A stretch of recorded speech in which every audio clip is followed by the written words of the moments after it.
We start with something good for you. Support comes from Zbiotics. I have to tell you about this game-changing product that I use before a night out with drinks. It's called pre-alcohol. Zbiotics pre-alcohol probiotic drink is the world's first genetically engineered probiotic invented by PhD scientists to tackle rough mornings after drinking. When you drink, alcohol turns into a toxic byproduct in your gut. It is that buildup, it's not dehydration, that makes you feel like you got hit by a truck the next day. So here's my story. The first time I tried Zbiotics was before a friend's birthday dinner, cocktails, wine, you name it.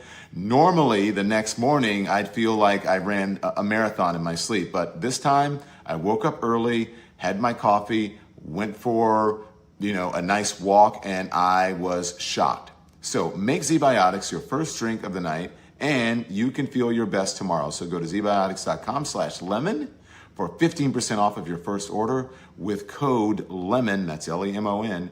It's backed by a 100% money back guarantee. Thank you to our sponsor, and good evening, everybody. Welcome to Lemon Live at 5. We're so glad that you are here. Look, let me just tell you, there's been so much news today. It was breaking news. You heard this morning, live here on the Don Lemon channel, that the suspect in the shooting death of Charlie Kirk, the far right-wing activist at a Utah university, the suspect had been caught.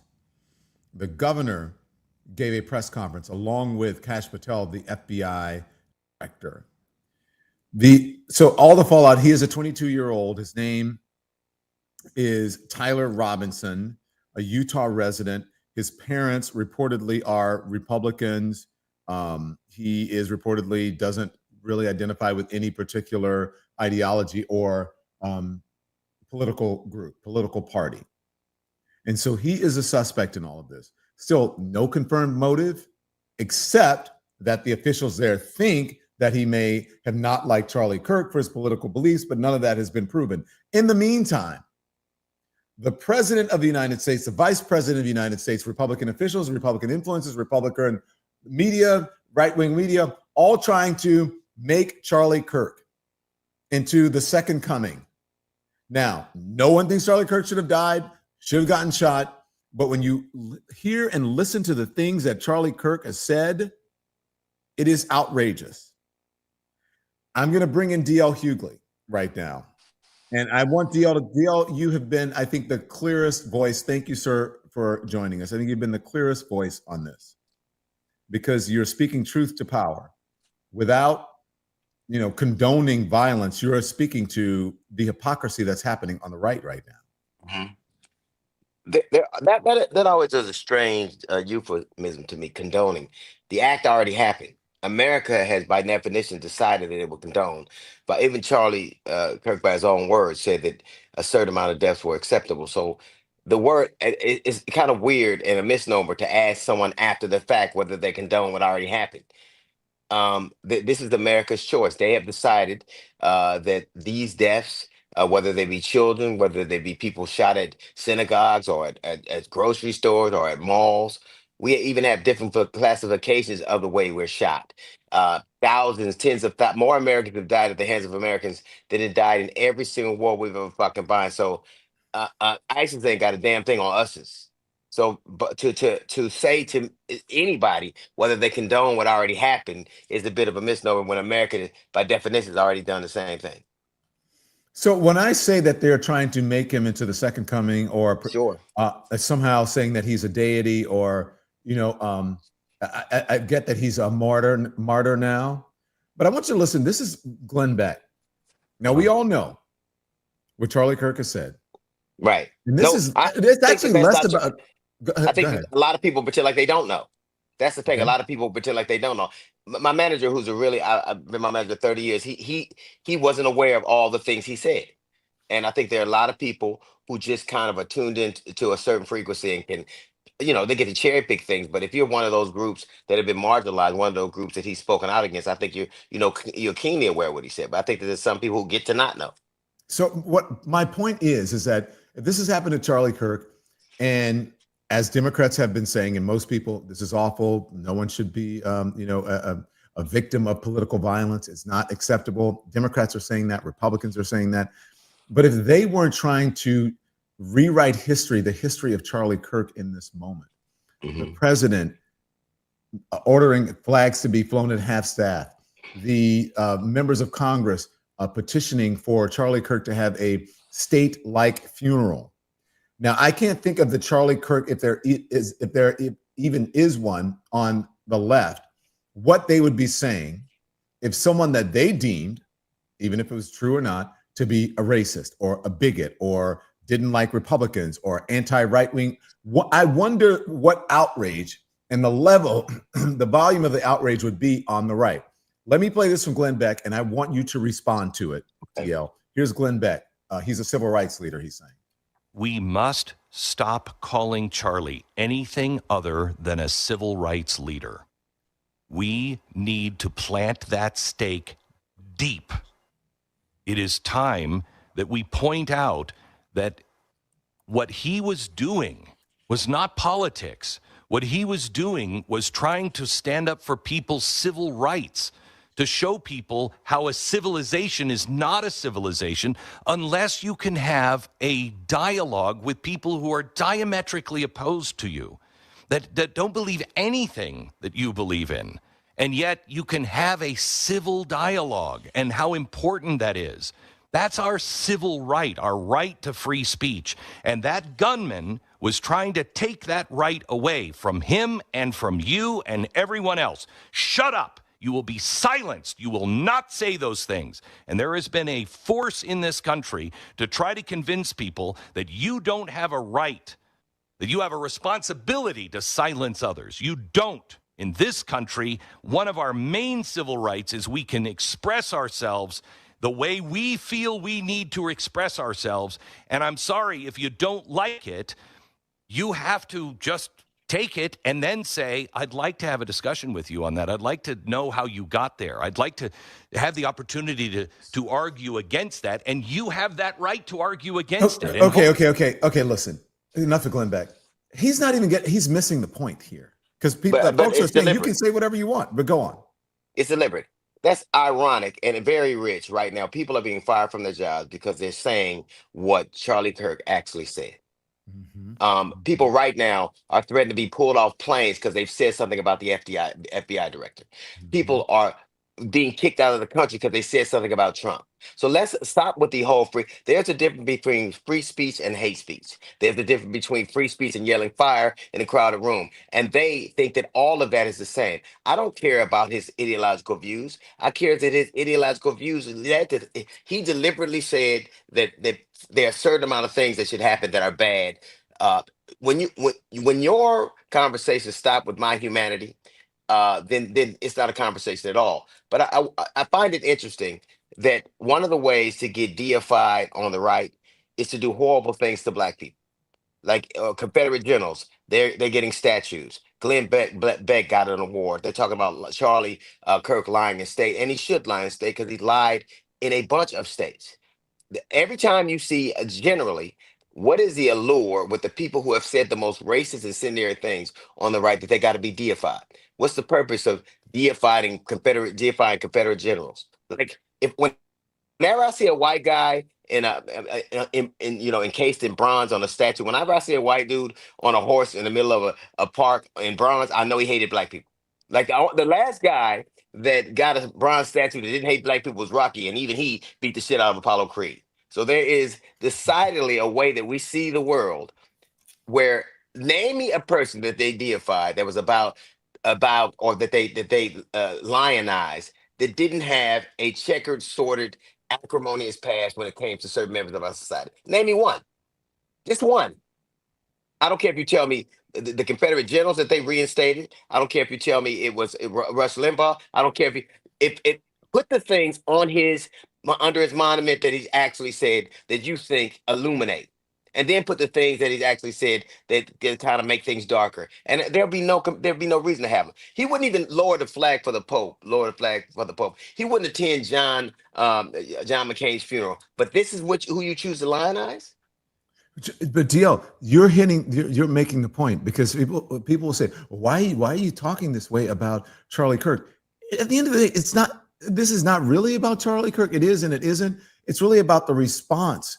and the hypocrisy on the Republican side, and pointing out that just how devious their antics are and what they're doing. Donald Trump, in my opinion, doesn't give a shit about Charlie Kirk.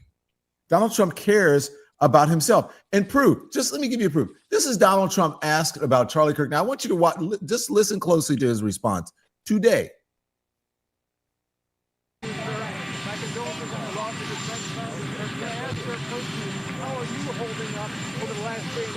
I think very good. And by the way, right there, you see all the trucks.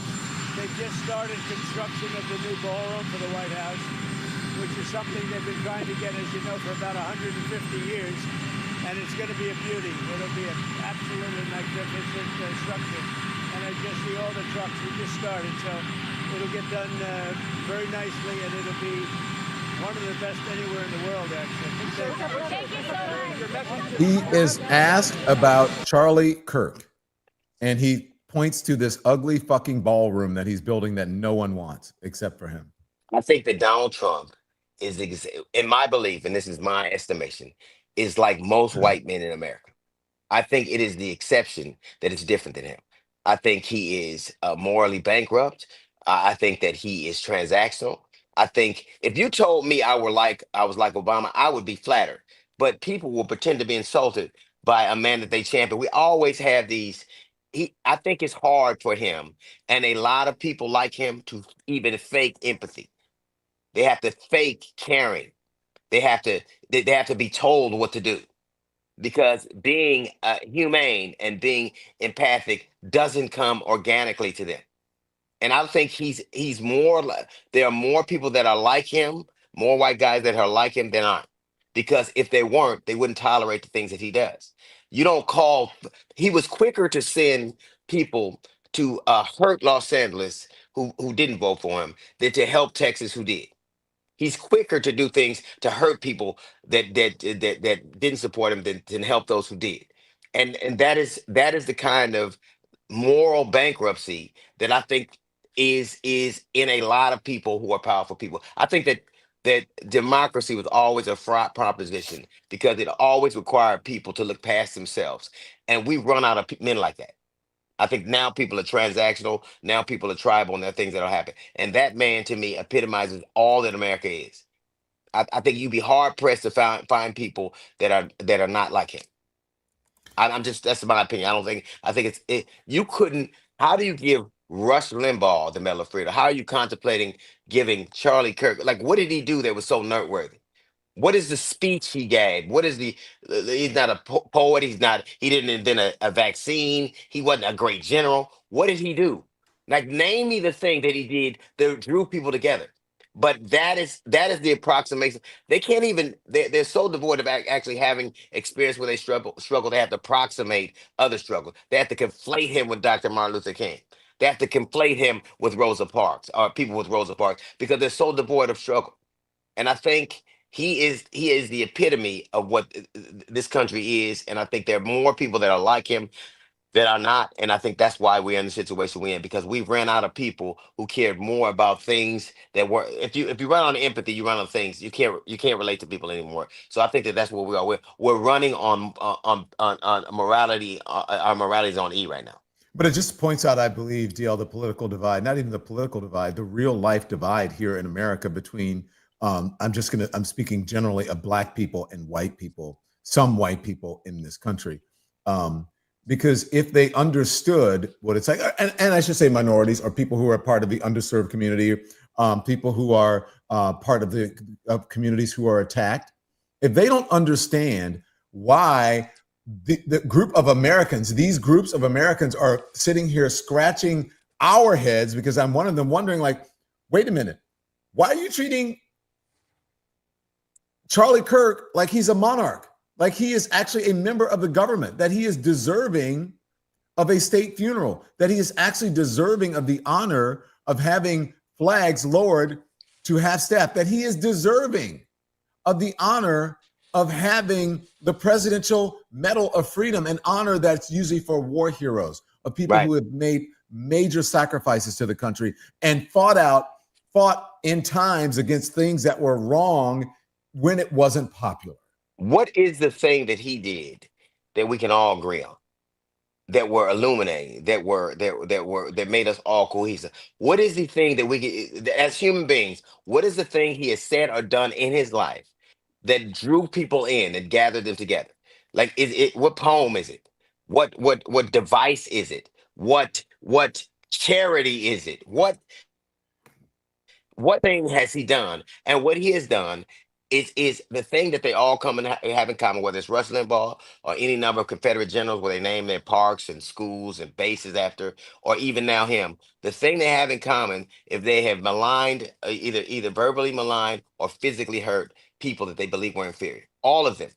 Name me a guy that he honored that didn't have a racist past. I don't care if we're talking about Hulk Hogan. All of them have that in common. And to me, the thing that I am incensed by, there's a difference between not wanting a young man's life snuffed out and then having that life be an example for others. Would you want your kids to grow up to be like him? Either one of them. You could tell me how much, and we always have these conversations. We would you leave your daughter in a room with Donald Trump? Would you leave your children? Do you want your children to be like him? Does he, everything he is, everything he says, everything he does, we were told as children not to act like. We were told not to be. Everything he did, everything he does, the way he comports himself, the things he believed, the things he espouses, the things he said, like all today, he talked about only the people who were on the right. He's not the president of the United States, clearly. He's the president of the United States. In this climate, this tells you how petty and how tribal and myopic this man is. How is it in this politically charged climate, when you know people are being killed, there've been two assassination attempts on your life, you take Secret Service protection away from your political rival, knowing what could happen? You do that on purpose. What human being would do that? And I tell you what human being, a lot of white dudes feel just like him. And that's why he's allowed to do it. Because if you didn't feel, there are certain things that you could do I would never go along with, and you could lose my support, and I would be vocal about it. What has he ever done? Like this whole Epstein thing. Either he is a child molester or is abetting something. There's no really ambiguity about it. Either he is a child, either he's a pedophile, or is an accomplice, or is abetting them, or obscuring for them, or covering for them. So how is it that you can tell us that you are the moral leaders of our country, that you're even all the things that he says and does, you couldn't get hired at the White Castle, let alone be the White House? And I think he's indicative of who this country actually is. DL Hughley, thank you, sir. I appreciate you joining. Man. Always, man. Always. Have a good one. Take care. Thank you. There's DL, and DL's point of view is always welcome here, and he always speaks the truth. I want to bring someone in to talk to us about some new developments in this case, and he is a friend of my former show on the traditional, old school, lamestream media, as they call it. Wajahat Ali is the host of Democracy-ish podcast and the author of the Left Hook Substack. Wajahat, good evening, my brother. Thanks for Don. Remember back in the day, you and I have some gray hairs when Friday was a slow news day in September and we could already plan our weekends, but not in 2025 when we have a corrupt, corpulent, vulgarian, white supremacist president who doesn't even care about the violence that he has unleashed in this country, the hate he has fostered. And look what is happening to young men in this country, specifically young white men. And one thing before we start, we just found out that the identity of the shooting that happened in Denver, because it wasn't just one shooting in with the murder of Charlie Kirk. Also, we found out that the shooter is a young white boy who was radicalized online, and wait for it, was not trans, was not immigrant. It wasn't a transgender woman or man, no? It wasn't a black person? Boy promoting white supremacist anti-Semitic messages. Interesting. Now, wait a minute. Now, remember when they thought the Muslim guys were, they were the purveyors or perpetrators of terrorism, that they wanted to have a Muslim ban from the country. And then the FBI director, Christopher Wray, came out and said, wait, well, no, most domestic terror, our biggest terror threat in this country is domestic terrorism. And that is carried out by white men radicalized to the right. And so the number one domestic terror threat in America is right-wing terrorism tied to white supremacy. It's the GOAT. No one comes close. when it comes to the overwhelming identity of mass shooters in this country, it is white men. The person who tried to assassinate Donald Trump was a young white man who was radicalized Republican former Trump voter who came from a gun-toting family. What we know as of today, as of the suspect, this individual who was arrested, again, we're breaking news, Tyler Robinson, white, not trans, not immigrant, not Muslim, young white man, 22 years old, gun aficionado from a MAGA Republican family, according to his own grandmother, according to the Daily Beast article. His father was a former sheriff. They all into guns, MAGA, Trump, Second Amendment. So not left, not immigrant, not Muslims, not trans. And I wonder if there's going to be a ban on young white men. I don't know if you remember when I asked that, and the right, they went off. They're like, they wanted my head. You are racist. I can't believe it. I'm like, well, I'm only saying the truth and what the actual stats show. But let's talk about some of the things. And I watched you today, and you did a very good explanation of this. So if you look at his social media postings and other things, he had at least some association or affinity or fascination or interest in this Groyper group. And that is a racist group, isn't it? And which would lead you to believe that he's actually not a leftist, but go on, you explain. So all this information is still coming out, folks, and we just look at the evidence of our eyes and we're connecting the dots. I want to remind everyone that Nick Fuentes, 2.5 years ago, the leader of the Groyper movement, a man who said Hitler was based, an America First Christian nationalist who's against immigrants, who against people of color, who wants America to be a white Christian nation, who promotes anti-Semitic conspiracies, who thinks that Charlie Kirk was not pro-white enough and right-wing enough. A man, Nick Fuentes, who leads the Groypers, which we'll talk about in a second, came into fame in the right wing because he used to troll Charlie Kirk and the Turning Point USA, because, folks, Turning Point USA and Charlie Kirk were not right enough for him. That Nick Fuentes. Yesterday, Don, because I'm a masochist who's been following this for a while, Nick Fuentes, when he went on his stream, do you know how many people were on his stream channel yesterday watching him? I'm sure there were hundreds of thousands. 200,000. That Nick Fuentes, 2.5 years ago, dined with Donald Trump. Donald Trump dined with Nick Fuentes and post-anti-Semitic Kanye West. Donald Trump said, I had no idea who he was. After they told him this man is a racist, nativist, bigot, anti-LGBTQ, extremist, who is further to the right than Charlie Kirk, who used to troll Charlie Kirk, who used to call Charlie Kirk a fascist, who used to troll Ben Shapiro. Why, oh, why did you dine with Nick Fuentes? Will you condemn him? It's been 2.5 years, Don. And I hope any reporter who's watching, ask Donald Trump, do you finally condemn Nick Fuentes, the leader of the Groyper army, whom you dined with 2.5 years ago? Groypers, folks, is the name of this movement of these nativist, racist, neo-Nazi white nationalists who are further to the right of Charlie Kirk, who have exploded online in the past several years. Their avatar is Pepe the Frog. You know, that frog who sits like this? By the way, the shooter, Tyler Robinson, the suspect, what was his Halloween costume a few years ago? Pepe the Frog, right? Thank you, you got it. The engravings, the memes that everyone's talking about that are on the bullets, people are like, what is he talking about? That language, if you're reading this, you're gay, LMAO, notices bulges, right? Oh, Bella Ciao. Explain to them what noticing bulges is. That is anti-trans. Bulges, OWO, what's this, is a phrase in the gamer community, but recently has, if you will, been hijacked by the Groyper community. For bulges, they're literally noticing bulges, so they call it transvestigating.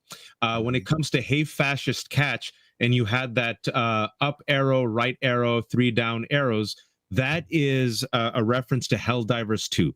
Helldivers 2 is a video game, and this guy was a huge video gamer, played Helldivers 2. I don't know if you saw this fantastic movie called Starship Troopers, directed by Paul Verhoeven. It was a send-up on fascism, right? It was a send-up on militarism. Helldivers 2 is a game where it's a satire on fascism, where you actually play as the bad guys. But when you do up arrow, right arrow, 3 down arrows, you drop a bomb. So it's, hey, fascist, catch this bomb, right? And the bomb being, of course, this bullet. And then the homophobia, which is just rampant. If you're reading this, you're gay, LMAO. All over 4chan, all over Groypers. In fact, They got the governor of Utah, if he was reading, remember that he was reading this all out? They were laughing on 4chan because he said the thing. What was the thing? He said, if you're reading this, you're gay, LMAO. Now, a lot of people, Don, are looking at this like, what the hell is all this?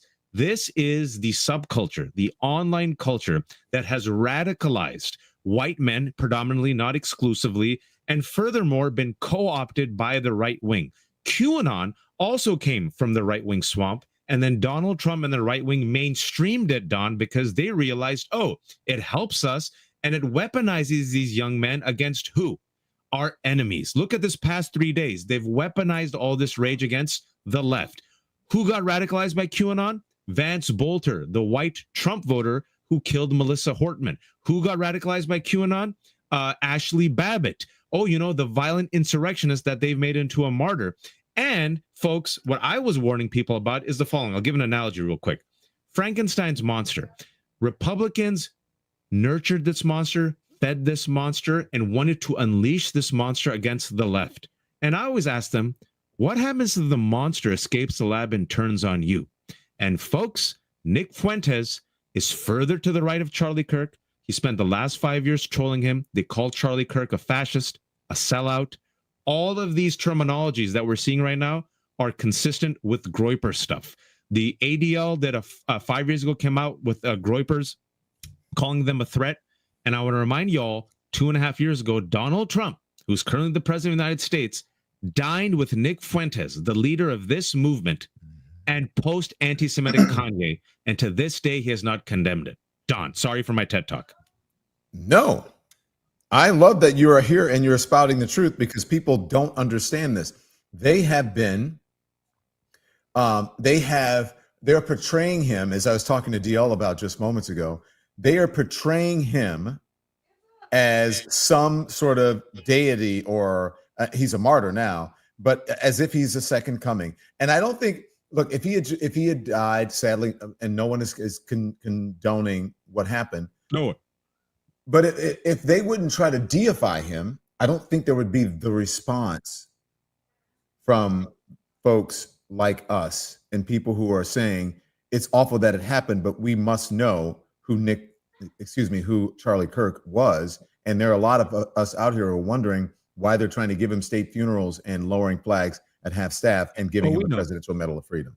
Oh, we know. I really appreciate what DL was saying. And, you know, my wife, who's not into this stuff, she had no idea who Charlie Kirk was. So she was telling me, man, is this guy like some humanitarian? He has a bigger send-off than Jimmy Carter. And then she read what he was about and she was horrified.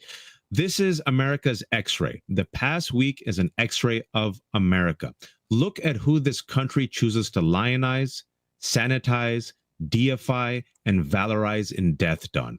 You are a black man, I'm a Muslim man. You're a gay man, I'm a child of immigrants. In order for you and me to have statues and monuments named after us, we would have to create statues and monuments. This country named statues and monuments after racist, treasonous losers who lost the Civil War and chose to secede so they could own black people.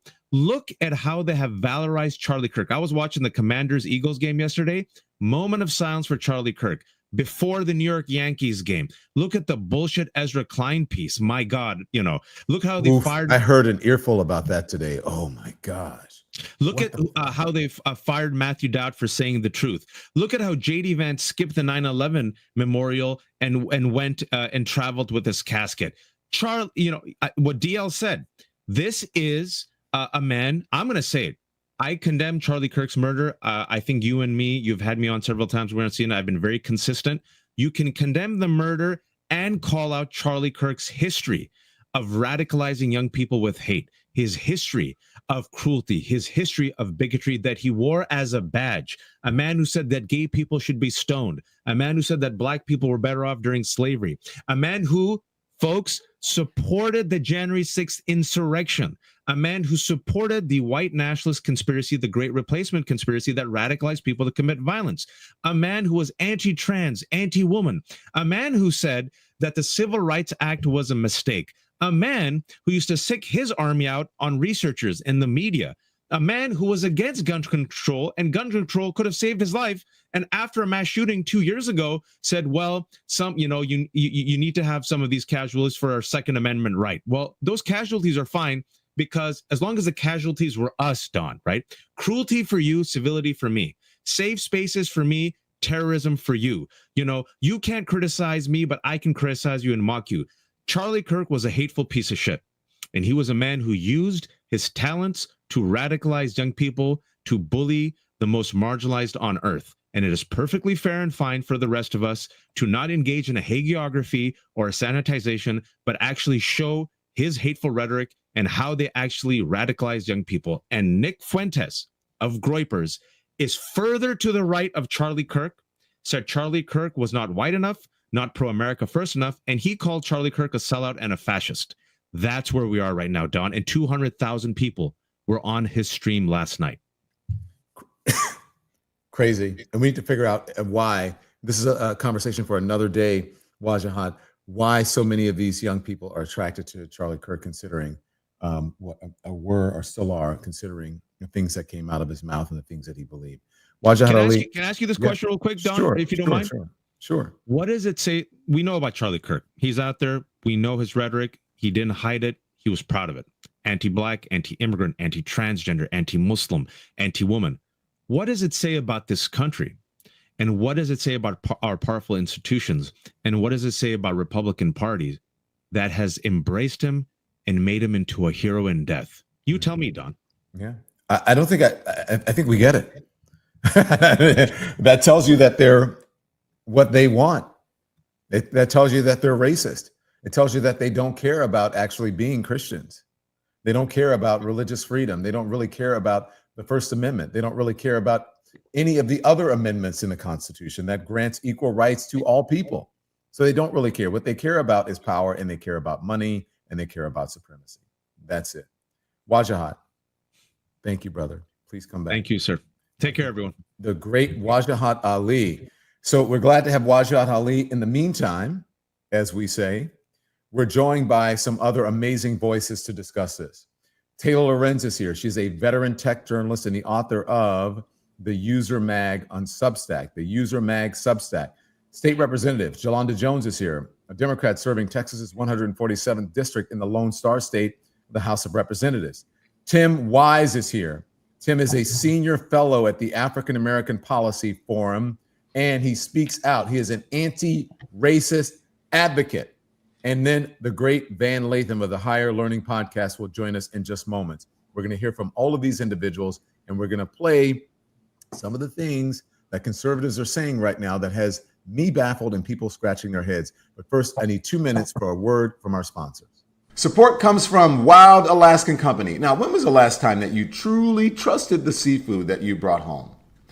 I used to question everything: nutrition, taste, sustainability, until I found Wild Alaskan Company. Now, their seafood is 100% wild caught, never farmed, no antibiotics, no GMOs, no additives, just clean, real fish packed with omega-3s, frozen right off the boat to lock in freshness. Now, I personally love their sockeye salmon. I say it all the time. I love all of it though, right?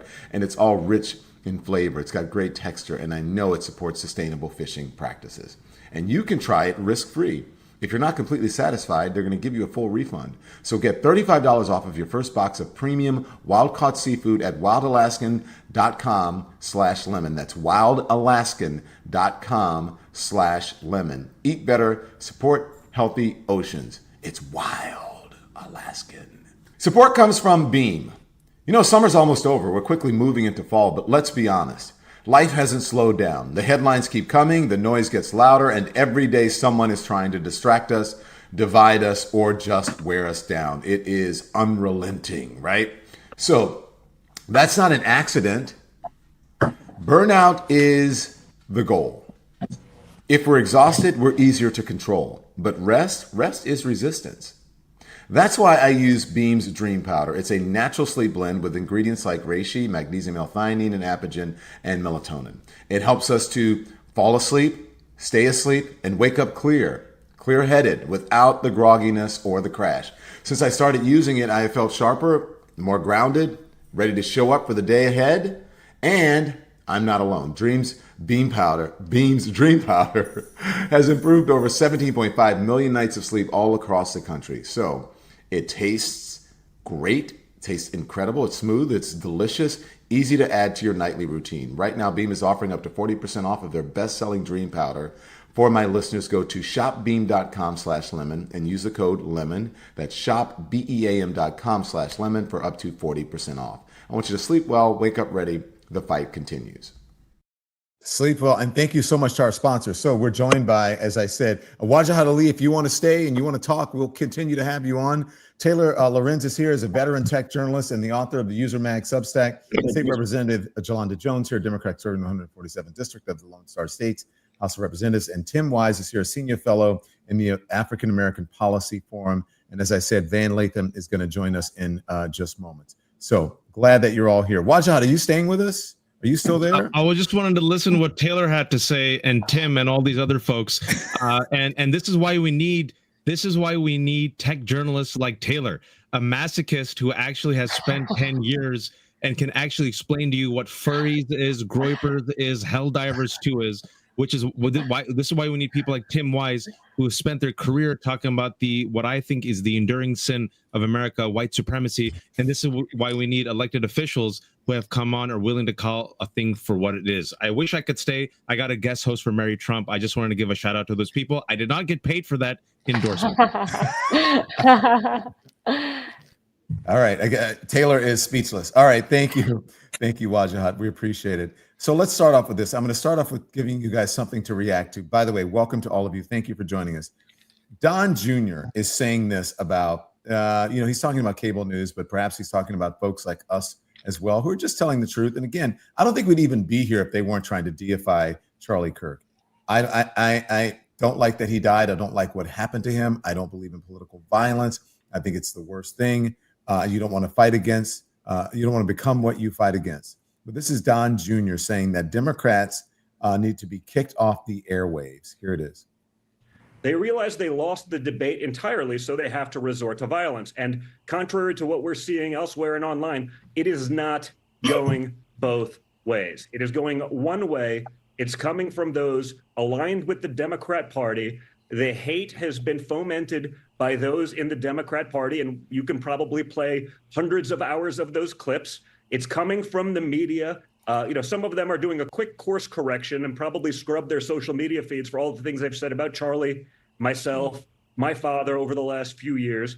But you can't call someone who you disagree with or simply can't win an argument with a Nazi, a fascist, a dictator, a greatest threat to democracy in the history of civilization, and then pretend you had nothing to do with it when the more radical wing, and there does not seem to be all that much difference to me these days, takes up arms and tries to kill those they disagree with. It's not one way. It's not both ways. It is simply one way. And anyone who's saying otherwise, should be thrown off the air.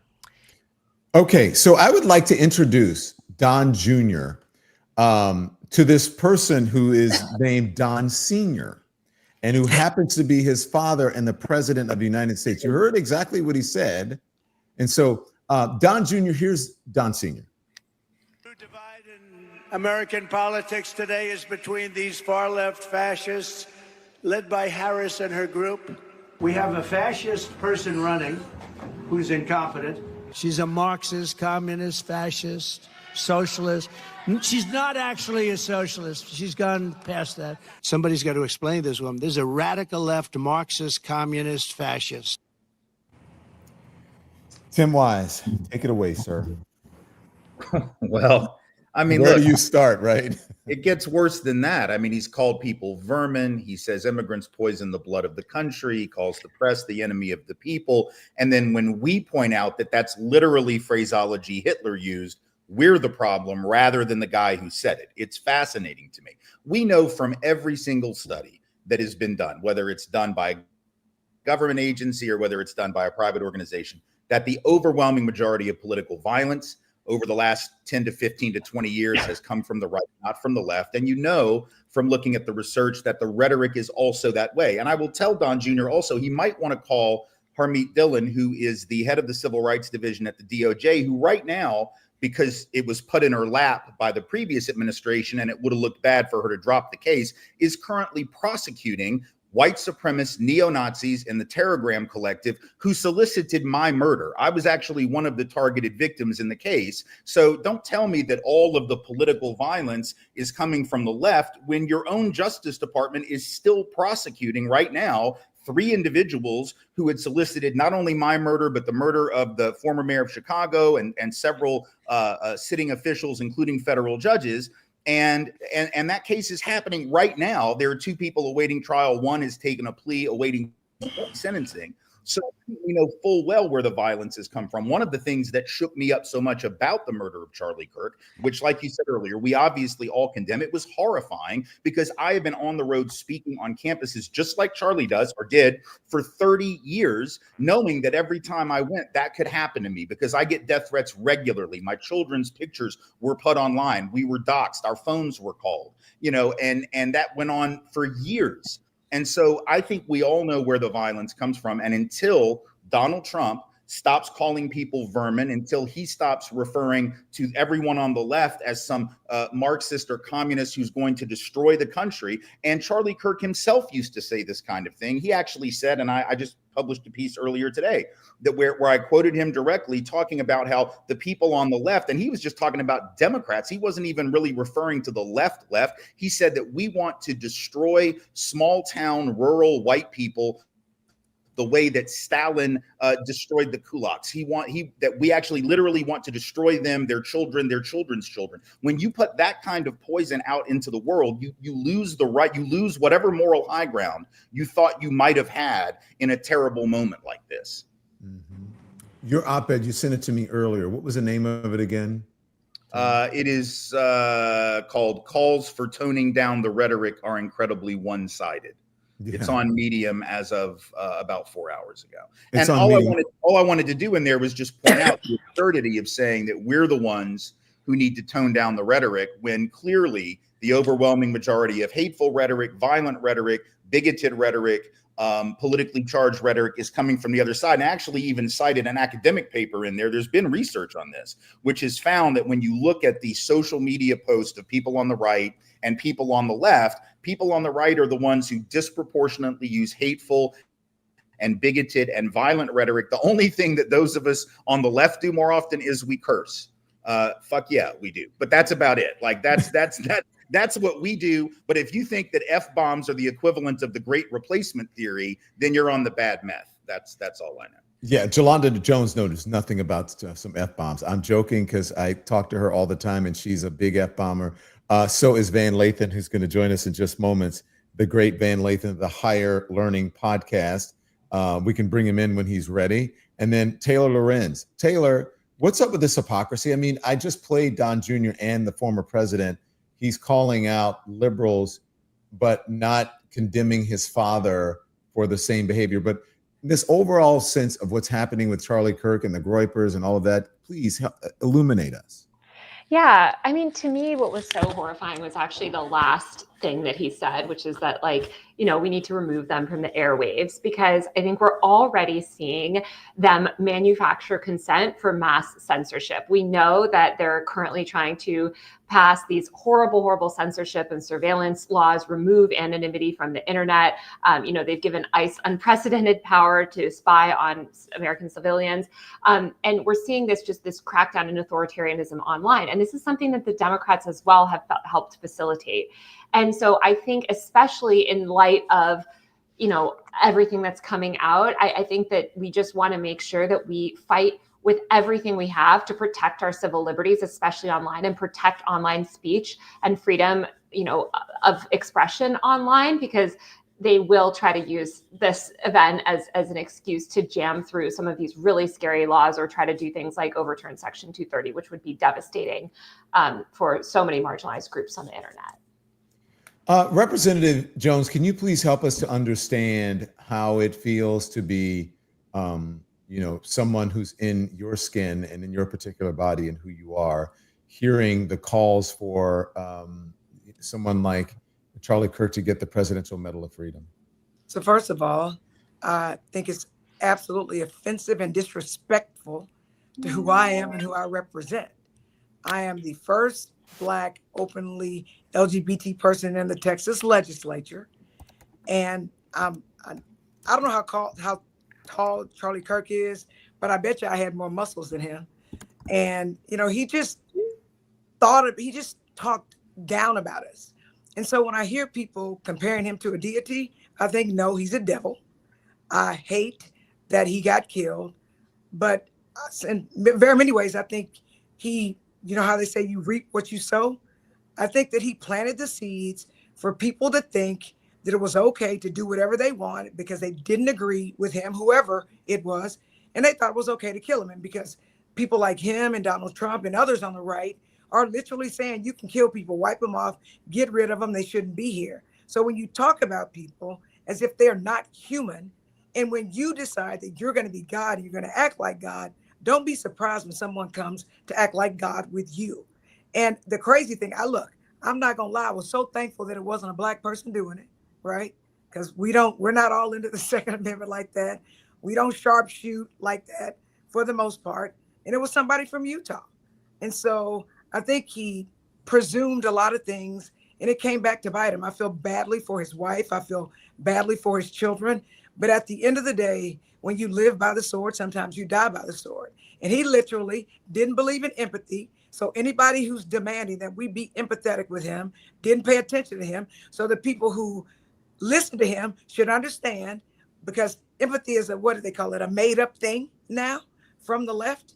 And state funerals, lowering flags that have masks, accompanying caskets are for like military heroes and dignitaries. He's neither. He's a racist white kid who figured out if he said enough racist, anti-everything stuff that he could make a bunch of money. And the more hateful his speech was, the more money he made and the more important he was. And so I don't feel sorry for him. I wish, again, I'm not going to say again, I wish it didn't happen. But at the end of the day, people need to sit back. They need to look at where we are as a country, and they need to understand there's nowhere for us to go but down when you don't respect people. So, and insofar as Donald Trump Jr., since when is a rich white man allowed to whine? I mean, dude, it's not even like you've had any discrimination. You got a whole criminal family. You have a father who's like, he's not even mediocre. Even his mom said it was the dumbest kid she had, right? But literally what he did was he figured out one thing that's crazy about TV and the media is people want to see disasters. If you look at the TV that's popular, it's where like Honey Boo Boo or people's lives are better than yours. So people want to see that. It's like, you know what? I'm going to watch this messed up shit. You know why? Because it's worse than my life. And this makes me feel better about myself. But when you create a whole reality show in politics, when you create a whole reality show on the internet, why do you expect for your life not to perhaps end up like a reality show? And that's exactly what it is. So, Charlie Kirk, you started something and people listened to you and they did exactly to you what you prescribed for other people. And so I think that everybody, especially the right, needs to stand back and look at where we are, because we know what has happened in other countries when they talk like the right-wing people. And Donald Trump militarizing the cities, using the military against us as U.S. citizens. And he's talking to immigrants who like came from socialist countries or communist countries when he talks about what's going on in the military, with people, with Black people, with gay people, with women. He talks about that. And the people that come from Cuba, they don't want communism. So he talks about us as if we're communists and we're trying to make America communist. The people that came from socialist places where they didn't think things were fair, he talks about us like that. And so he's brilliant, quite frankly. Trump and Kirk, they're brilliant about stoking people's greatest fears, because fear motivates people. But you know what else fear does? Fear scares the shit out of some people, and it makes those people want to do harm to you. So I think that people need to be careful. And it seems like the guy who killed him was a doomsday prepper. Let's not even talk about them, right? About doomsday preppers. So we need to sit back, and I'm actually concerned.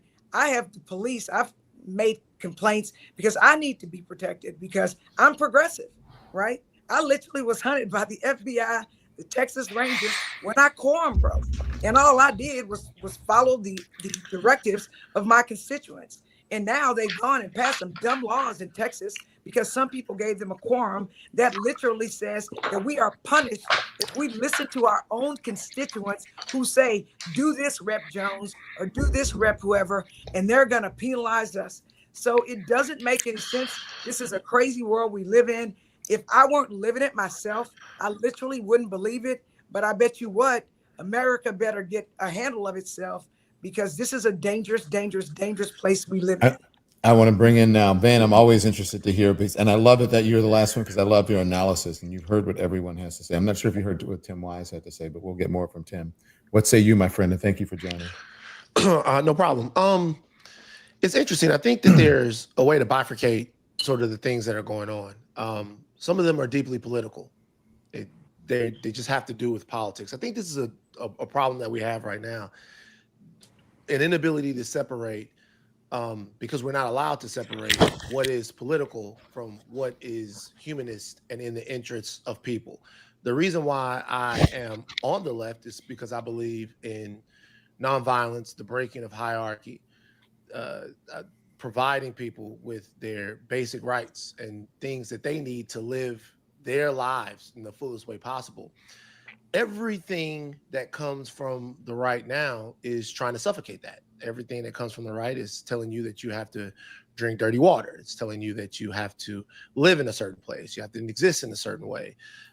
Certain rights that you have within your body, if you are a woman, they're not your rights. The state gets to decide all of that stuff, right? It's like choking your freedom off. It's subtracting from you as a human being. It's taken away from you.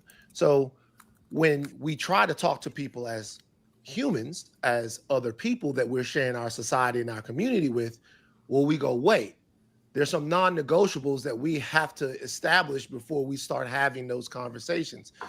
Our non-negotiables as human beings are their politics. So when those things are crossed up, we can't really have a conversation as just two people, because before I have a conversation with you as a person, you have to recognize that I'm a person. And so until we tamp back some of that rhetoric and really have a full-throated and real conversation about what God-given human rights that people have and how they can express themselves, we're going to be at this place right now of this really incredible and dangerous tension. This tension that's robbing us of our empathy, this tension that's robbing us of our ability to see each other as people, this tension that just is minimizing to us all. And we do not have in any way, the type of leadership to lead us out of this. One guy on the other side is playing politics at every single opportunity because that's the way he gets his money and his power. And then the Democrats, the elected leftists, I guess, they don't seem to be able to meet the moment. So unfortunately, with people that are out there, if you want a better community, you're going to have to make it. It's on you. You're going to have to get in the street. You're going to have to push elected officials. You're going to have conversations they're afraid to have. And you're going to have to face yourself and your community in a very direct way with a courage that the people that you've entrusted do not seem to have, right? And so, I looked at what happened to Charlie Kirk, and this is what I saw. The first thing that I saw, I heard Charlie Kirk's been shot. I went on Twitter, and the first thing I saw was a bullet rip through somebody's neck, blood spurt out, and a limp body. Y'all can say whatever y'all want about me. I'm not going to be like, yeah, it's impossible. I can't. The first thing that I did was react as a person. But then I saw something else. After I expressed that and got a lot of questions from the people that look up to me, I saw those same people being denied the empathy that everyone else was asking for. Because why do you think that type of image wouldn't have an effect on somebody? It wouldn't, because they are in a perpetual fight for their life. Mm-hmm. So if you are in a survival matrix, what you are thinking is it's either me or you. And you guys, if you can hear me seriously, think about how profound that is.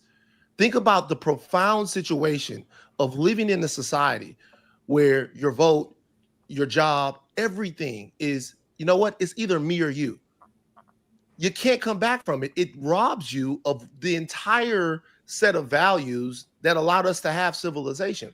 And if we can't discuss it, if we can't discuss ourselves, if we can't discuss our leaders, if we can't discuss this community that we are actively making every single day, then this is just the first of many things to come. And you won't be safe when you're talking. I won't be safe when I'm talking. Don won't be safe to go out in the street and get called a moron by that guy in that hilarious video.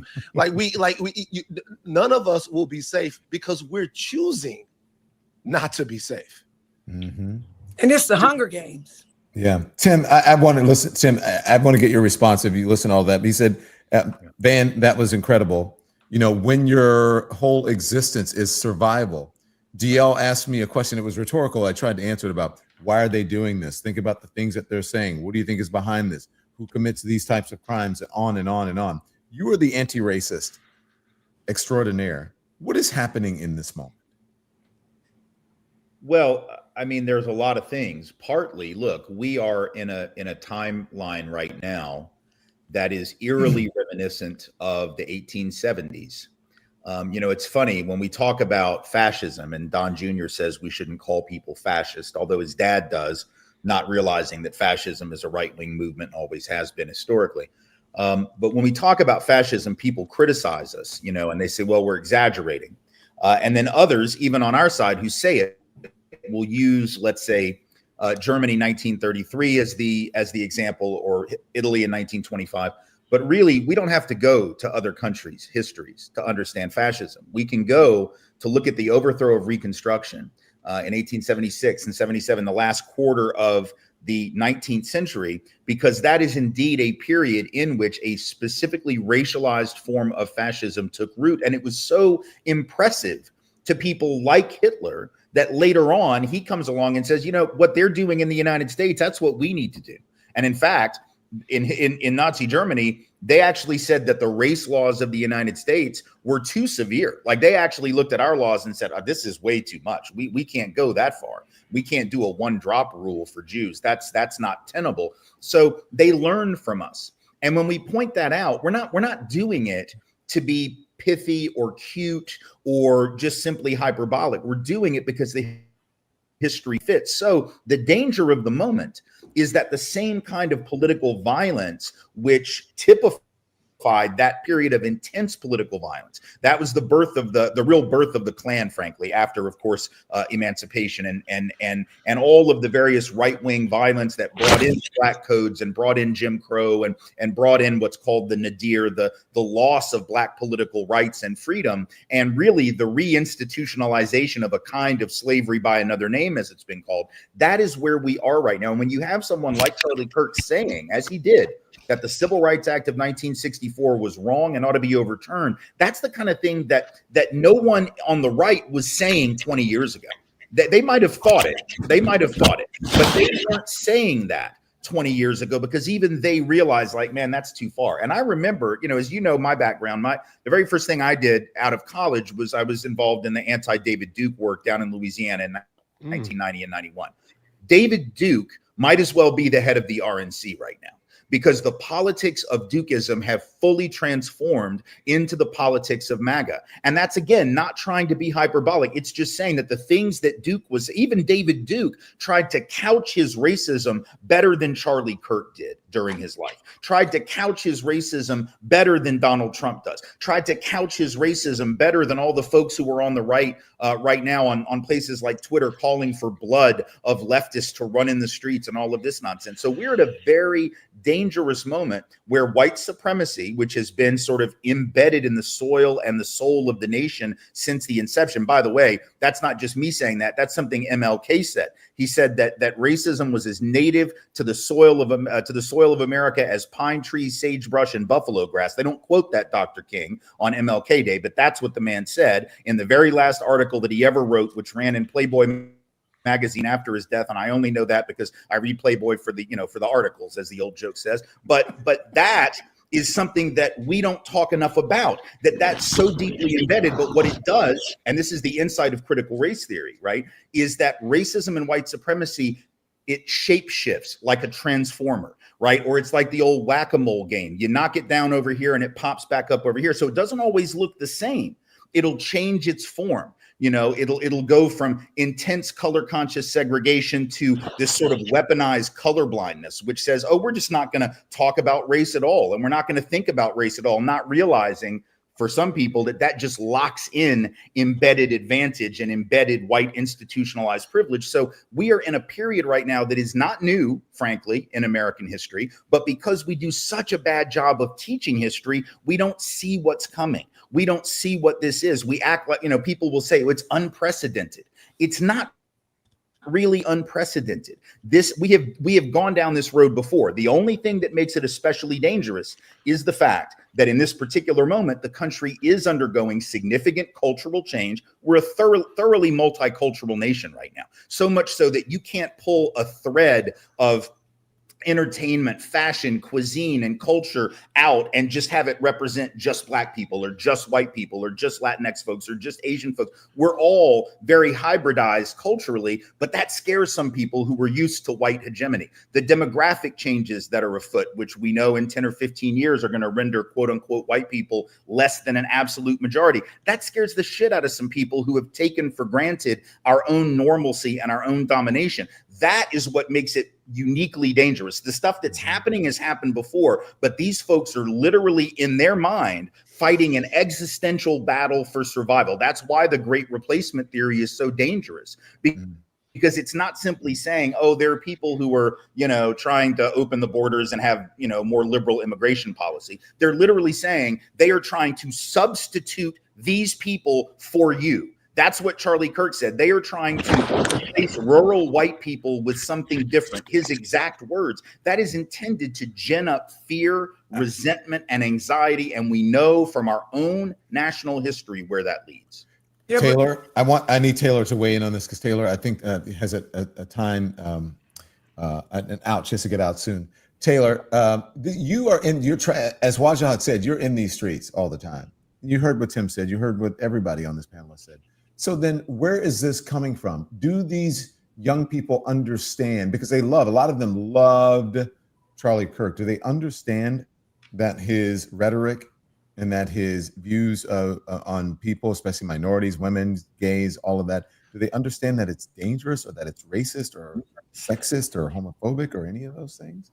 No, I mean, I think most of his supporters don't understand that and they don't recognize the violence in his rhetoric, unfortunately. And I think that's because the Overton window has been moved so, you know, so far to the right, as everyone else on the panel has sort of spoken to. Like, we are just in this world where now, you know, these ideas that were previously considered so reprehensible are completely mainstreamed. And so I just thought Tim made so many good points on that.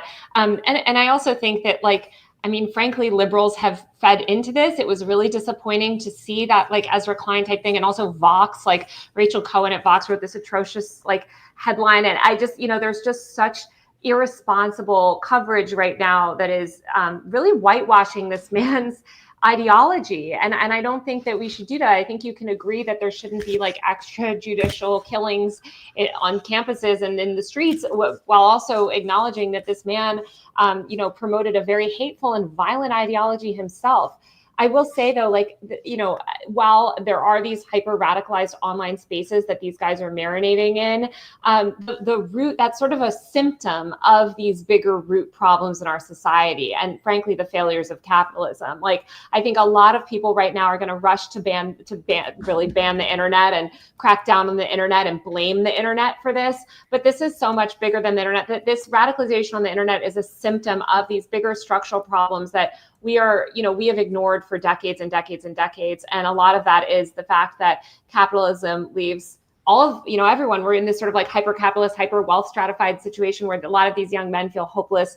They feel lost. They feel, you know, just under enormous pressure. And that leads them into these spaces where they're radicalized. I got to tell you, Taylor, I know, but I don't understand. You know, I hear it all the time, especially I have friends. I'm the United Nations. I have friends of all different ethnicities. I have friends of all different socioeconomic backgrounds. And I'm shocked because the friends that I have whose parents are working class or struggling or whatever, the kids are so well-rounded and they have their heads on straight. But a lot of the rich kids are, oh my God, I am oppressed and people are out to get me and I can't get a job and whatever. This guy lived in a suburb of the university where Charlie Kirk was killed, in a $600,000 home. This is in Utah, so that goes a long way. Wait, John, I'm not trying to say that it's economic anxiety that's driving them to be radicalized. That's not what I'm saying at all. No, I'm trying to. I think want that's you kind of to BS. talk about this. Yeah, no, that's not what I'm saying. What I'm saying is that we are also lonely and isolated. And I do think that there is a significant mental health crisis among young people. And instead of addressing the root causes of that mental health crisis and of that actual very real loneliness epidemic for men and women and everyone, which is frankly, caused by so many things. Instead, they're blaming cell phones and the internet, and they're trying to pass all of these horrible censorship laws that we know are going to leave young people actually more isolated, more depressed, and it greatly expand the surveillance state, which is going to cause enormous harm, because again, we do not want to pass these laws, especially under someone like Trump. So I'm not saying that they're if they could just get a good job, they wouldn't be spewing this hate. No. A lot of these people are incredibly privileged, but I do think that they're preying on this younger generation that is growing up in this broken society, looking up to these radicalized political leaders that are spewing insane hate. I think that they have this mentality to the world, which is like nothing matters. They're nihilists. And it's hard to not empathize with that nihilism, because when you look around at the world and look at how bleak it is, I think, that you guys were talking about this before, and I think Tim made this point too, and maybe Van, but the Democrats are not prepared for this moment even remotely, and they have hardly fought back against this. They continue to just lay down as things get further and further ratcheted to the right. So I just think that we need to provide a stronger counter narrative, and we need to fix the root causes of this broader, all of the broader problems that we have in this hyper-capitalist, radicalized hellscape that we live in, if that makes sense. Okay. I want each of you, I know you guys want to say some stuff. If you have to go, fine. Taylor, if you have to go, if you guys have to go, I have to get a break in, or because my sponsors are going to kill me. And then I'm going to get a final word from everybody. If you're willing to stay around, it's just 2 minutes. If not, I certainly understand. But first, here's a word from our sponsors. 2 minutes. Support comes from MSI United States. Now, I read something the other day that really just stopped me cold. It stopped me right in my tracks, because the Trump administration is destroying $10 million worth of contraception. Contraception paid for by us, the taxpayers.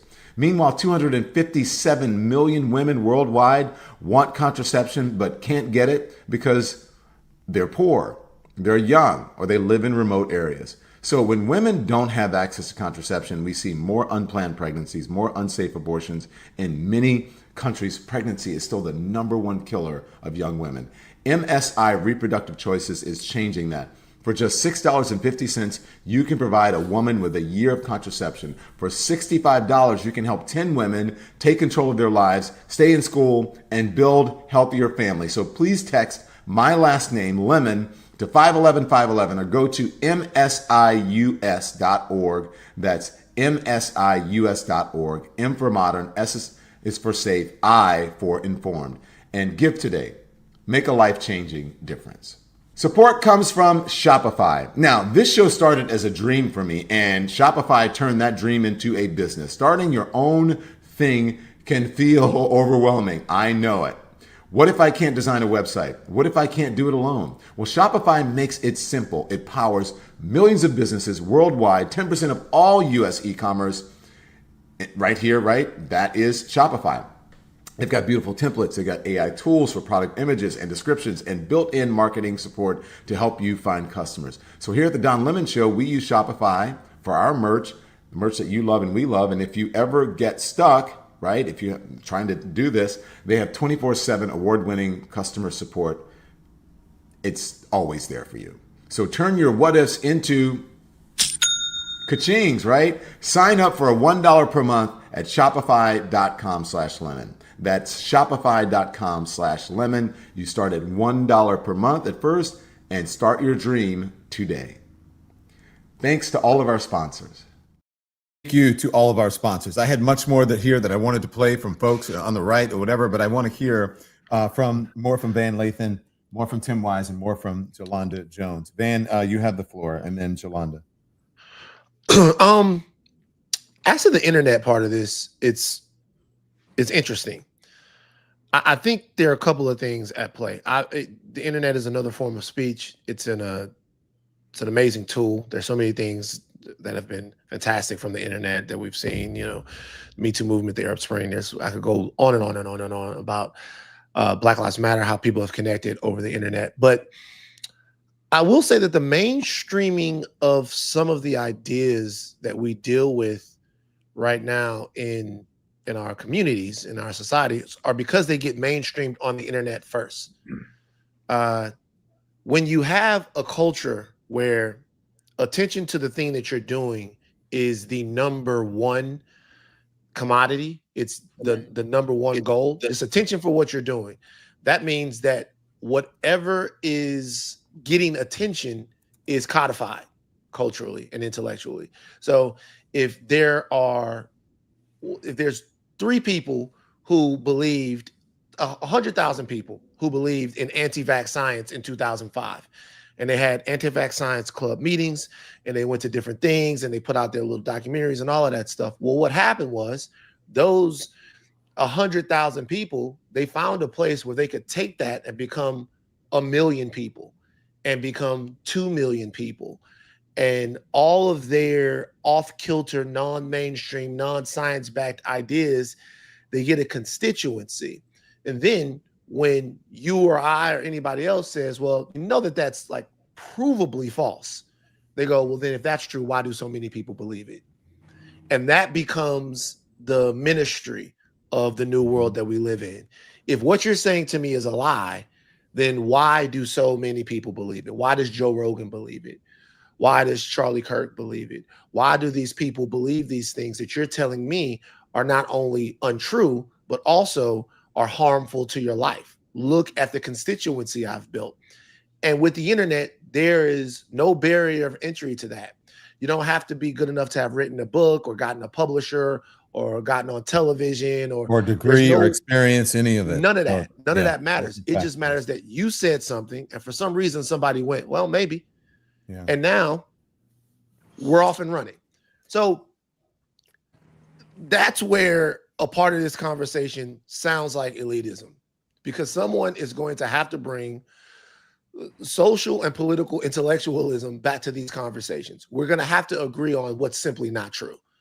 And that seems like such a ridiculous thing to talk about after we've been around for thousands and thousands and thousands of years as human being. Yeah. But the reasons why we've been around is because there's been a core understanding at some point of what's just not true. That thing that you're talking about that's not real. So that's why this is so dangerous. And that's why Donald Trump is so dangerous. I hate to cut you off, man, but Representative Jones has to go.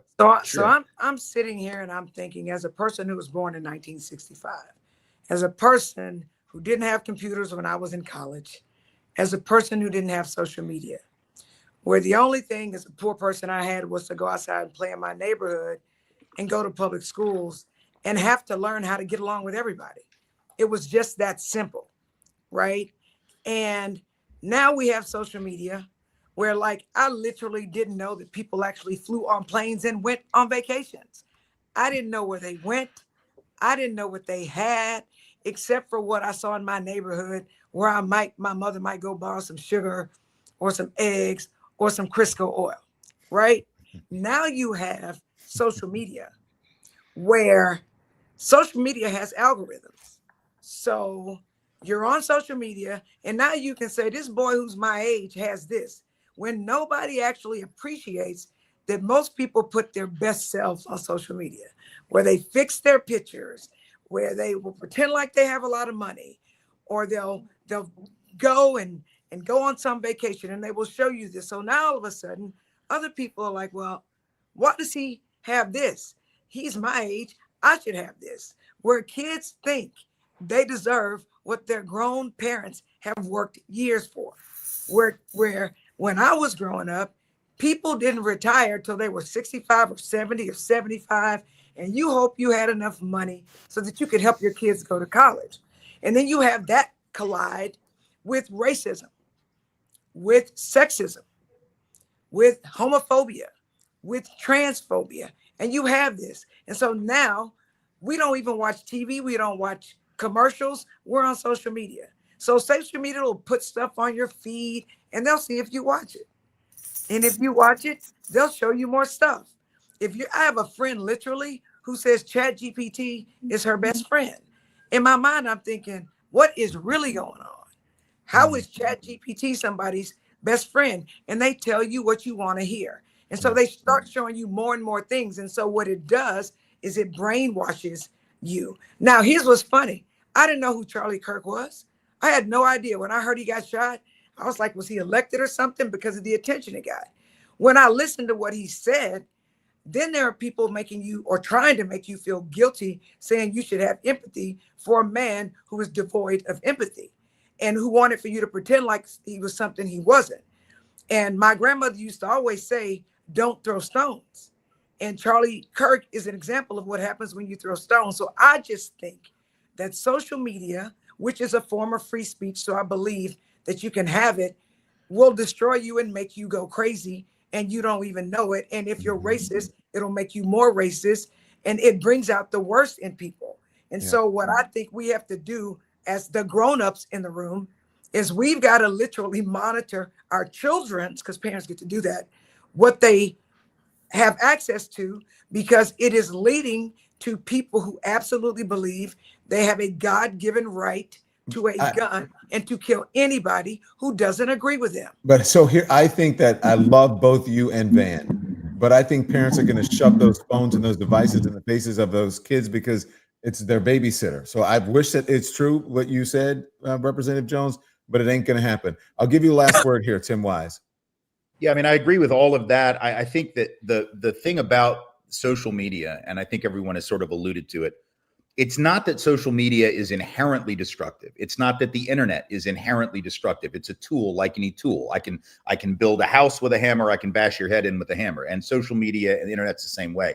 But the algorithms are the problem. The algorithms are intended to feed you more of whatever it is you're watching and to reward and incentivize rage bait, right? So the thing that's going to keep my eyeballs on the page is going to be the clickbaity headline. It's going to be the angry headline. It's going to be the 30-second clip of Charlie Kirk or Ben Shapiro owning the libs at the college, right? It's the stuff that keeps me on there. And the reason Facebook wants that, the reason Instagram wants that, the reason X or Twitter wants that is because that's how they make their advertising money. The longer that you stay on the platform, the more likely that you're going to click one of those ads that eventually comes up. You might not do it if you're only on there for 7 or 8 minutes, but if you're on there for 5 hours a day, the odds are you will. And so they're not going to do nuance. Nuance doesn't put you in a buying mood. Nuance doesn't keep you on the screen. And so what we've got to be doing, in addition to doing maybe better parenting, sure, is also talking about ways of reforming those companies to ensure that they're not simply able to push those algorithms. Because in the early days of some of those social media platforms, the algorithms didn't work that way. You didn't just get fed more of the same stuff, but they figured out when they finally started wanting to make money, and this goes to Taylor's point about capitalism, that it wasn't enough to have this cool platform and all your VC capital that you started it with. You had to keep making money. And the only way you did that was to feed into people's clickbait stuff and also the dopamine receptors in the brain that fire whenever you know, how many of us, I mean, let's be honest, we've all done it. We post something that we think is real smart, and then we're like, I want to see how many likes I got, and we keep refreshing that damn page. Anyone that's spent any time on social media, we've all fallen into that trap.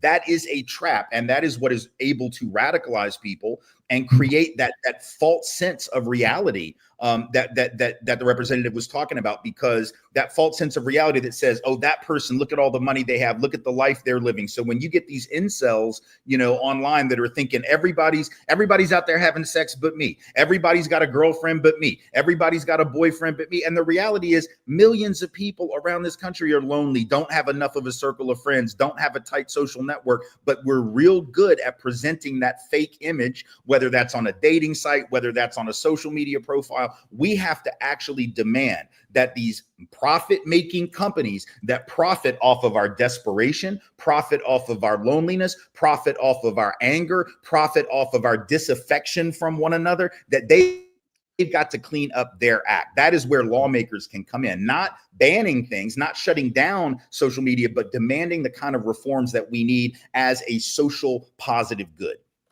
Thank you all. I'll see you soon. I appreciate it. And just remember, I just want to tell you guys this before I let you go. When we're talking about Charlie Kirk, Black women do not have the brain processing power to be taken seriously. You have to go steal a white person's slot. That is what he said in 2023. So for them to say he's not racist and that he is a civil rights leader, fuck you, Glenn Beck. That's all I have to say. Yeah. He's a right. whiny white man. Yes. An elitist. And can I point one thing out real quick?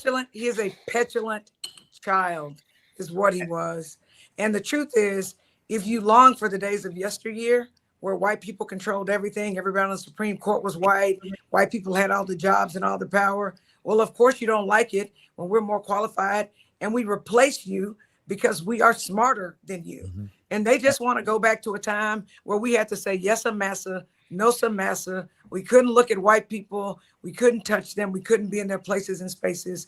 And they want to put us back to Jim Crow. And to what Taylor said about not all Democrats are weak, because I will stand up for the people, and I have stood up for the people. But here's why, as Democrats, it's really difficult, Don, sometimes for us to do things, because people want for us to play by rules when our enemies don't. And see, they're not from the hood like me. When you from the hood, if I fight fair, when you're trying to cut my neck off, I'm going to die. So guess what I got to do? I got to cut your neck off. And I think that that's what a lot of Democrats don't understand, that if somebody's busting you in your face, you got to bust But them I back think that's in what the face. Taylor's talking about, though. I think she's generalizing, but I agree with her. I think the Democrats are afraid of their own shadow right now. Present company excluded. Go ahead, Tim. Yeah, I was just going to say that quote that you referenced that Charlie Kirk said about Black women, and that others, haven't called out as the obvious racism and sexism, misogynoir that it is. One of the people he was referring to in that statement, particularly, was Supreme Court Justice Ketanji Brown Jackson, who, by the way, if you actually look at her qualifications at the time of her nomination, they actually exceed the qualifications of any other person currently sitting on the Supreme Court. People act like she was simply put on there as a Black woman. In fact, you remember it was Tucker Carlson who said, oh, with qualifications like hers, Biden should just put George Floyd's sister on the court. Yeah. What an incredibly hateful, bigoted thing to say, and ignorant, because when you look at her actual experience, her legal experience, she is more qualified at the time of her nomination than any other person sitting on that court. And so the fact that people can say that and not only be called racist, but not be called ignorant is just astounding. And it suggests that some folks need to get off social media and learn how to use a Google machine or one of those fancy AI machines where you can just ask who had the most credentials and qualifications at the time of their nomination. I've done it on 4 different AI platforms, and they all spit out the very same data with footnotes demonstrating that it is in fact Justice Brown Jackson. So she was talking about, he was talking about Ketanji Brown Jackson, Joy Reid, the late Congresswoman Sheila Jackson Lee in Texas, and Michelle Obama. Yeah. Thank you all. Mediocre. And he was mediocre. Yeah. He didn't finish. He didn't even go to college. Dropped out of community college. Anyways, thank you all. I'll see you soon. Okay, guys. Did I get the second break in, guys? I did, didn't I? Yeah. He's just insecure. Thank you all. I'll see you next time. Look, thank you for your support. We're going to have the Legend Show that we're going to now. It is not a members only show, but it's a Legend Show where we're going to get reaction to all of this. You should be, hopefully, maybe. I think that you're going to be rerouted there. But anyway, I appreciate you joining us here. Thank you for your support. Also, make sure you become a member, like, and subscribe. And then I'll see you on the other one in just moments. It's been a very long week, a very busy week. So until I see you all again, you can be informed without being inundated. And then until I see you next time, turn the TV off. Thanks everyone for watching. Your support means the world to us. So make sure you hit the like button and you subscribe to our channel to make sure that you never, ever miss a video. We're live every day, 10 a.m. Eastern time. We drop even more content at 2 p.m. Eastern and 5 p.m. Eastern. And if you want more Don Lemon Show content, we'd love for you to become a member of the Lemon community, where you will receive access to special community posts. You'll get exclusive content and members-only live shows. So head over to our channel page or click the join button on this video.